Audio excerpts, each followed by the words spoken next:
Unajua rafiki, siku moja inaweza kuwa kuna vitu ama mambo zaidi ya mawili ama mambo mengi ambayo yanaadhimishwa hiyo siku. Sasa kama hii siku ya leo tarehe 14 mwezi wa 10, kuna mambo mengi tu ambayo yanaadhimishwa. Lakini sasa mimi nimevutiwa na mambo mawili.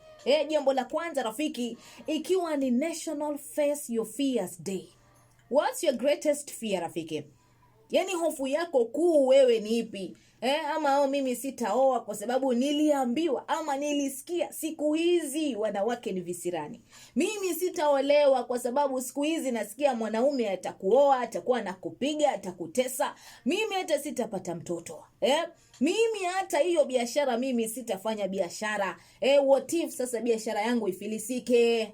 Rafiki, bado hii siku ya leo unakumbushwa on that business. Anza hiyo biashara. Sasa kwa sababu kwa nini wewe ufikirie what if sasa watu wasije wakanunua bidhaa zangu, nifilisike, nirudi nyumbani pesa yangu itakuwa imezama? Kwa nini basi usifikirie namna hii ya kwamba umeanza biashara, umeanzia chini, alafu baada ya muda ipanuke? Inawezekana, right? Rafiki, wewe shinda hiyo hofu siku ya leo. Anza hiyo biashara alafu usonge mbele.